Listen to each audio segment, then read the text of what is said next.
Hello ഞങ്ങളുടെ മഹേഷിൻ്റെ കല്യാണമൊക്കെ ആയിട്ട് ഞങ്ങൾ കുറച്ചധികം തിരക്കായിരുന്നു കേട്ടോ. കല്യാണമൊക്കെ കഴിഞ്ഞതാ ഞങ്ങൾ വീണ്ടും തിരിച്ച് നമ്മുടെ തട്ടകത്തിലേക്ക് എത്തിയിട്ടുണ്ട്. അതുപോലെ തന്നെ സ്ട്രോബെറി സീസൺ കഴിഞ്ഞു പോകുന്നതിന് മുന്നേ നമുക്ക് സ്ട്രോബെറി വെച്ചിട്ടൊരു ബാസുന്തി ഉണ്ടാക്കാമെന്ന് വിചാരിച്ചു. ബാസുന്തി ഒരു സ്വീറ്റ് ആയിട്ടാണ് കേട്ടോ. സ്ട്രോബെറി വെച്ചിട്ടുള്ളൊരു ബാസുന്തി ഞാൻ ഫസ്റ്റ് ടൈം ട്രൈ ചെയ്യാണ്. ബാസുന്തി ഉണ്ടല്ലോ ഗുജറാത്ത്, അതുപോലെ മഹാരാഷ്ട്ര, തെലങ്കാന, ആന്ധ്രാപ്രദേശ്, തമിഴ്നാട്, കർണാടകയിലൊക്കെ ഫേമസ് ആയിട്ടുള്ളൊരു സ്വീറ്റാണ് കേട്ടോ. അപ്പോൾ നമുക്ക് ആദ്യം തന്നെ സ്ട്രോബെറി കഴുകാൻ വേണ്ടിയിട്ട് അതിലേക്ക് കുറച്ച് ഉപ്പും വിനേഗറും കൂടെ ഒഴിച്ചു കൊടുക്കുകയാണ്. അതിനുശേഷം നമുക്കിതിനെ ചെറുതായിട്ട് മുറിച്ചെടുക്കാം കേട്ടോ. ഇനി ഞാനൊരു പാൻ ചൂടാവാൻ വെച്ചിട്ടുണ്ട്. അതിലേക്ക് നമുക്ക് ഈ ചെറുതായി മുറിച്ച നമ്മുടെ സ്ട്രോബെറി കുറച്ച് പഞ്ചസാര ഇട്ടിട്ട് നല്ല സോസ് ആവാൻ വേണ്ടി വെക്കാം കേട്ടോ. എന്നിട്ട് അതിനെ നമുക്ക് തണുക്കാൻ വയ്ക്കണേ. ആ സമയം കൊണ്ട് നമുക്ക് നമ്മുടെ പാലിനെ തിളപ്പിച്ചെടുക്കാം. നമുക്കിവിടെ 1 ലിറ്റർ പാൽ ഞാൻ എടുത്തിട്ടുണ്ട്. ആ 1 ലിറ്റർ പാലിന് നമുക്കൊരു 1/2 ലിറ്റർ പാലാവുന്നത് വരെ ഇങ്ങനെ കുറുക്കിയെടുക്കാം കേട്ടോ.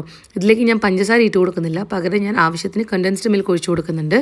ഇനി ഇതിലേക്ക് കുറച്ച് ഏലക്ക പൊടി ഇട്ട് കൊടുക്കാം. അതുപോലെ നമ്മുടെ കയ്യിലുള്ള നട്ട്സൊക്കെ ഇട്ട് കൊടുക്കാം കേട്ടോ. ഞാനിവിടെ പിസ്ത ബദാം ഇട്ട് കൊടുത്തിട്ടുണ്ട്. നന്നായിട്ട് തണുത്ത് വരുന്നതിന് ശേഷം നമുക്ക് ഈ സോസ് ഉണ്ടല്ലോ അതും കൂടെ ഒഴിച്ചു കൊടുക്കാം കേട്ടോ. എന്നിട്ട് ഇതിനെ മിക്സ് ചെയ്ത് നമുക്ക് ഫ്രിഡ്ജിൽ വെച്ചിട്ട് നെക്സ്റ്റ് ഡേ കഴിക്കുകയാണെങ്കിൽ സൂപ്പർ ടേസ്റ്റിലേക്ക് കിട്ടും. അപ്പോൾ നിങ്ങളും ട്രൈ ചെയ്ത് നോക്കൂ. Okay, bye bye, thank you.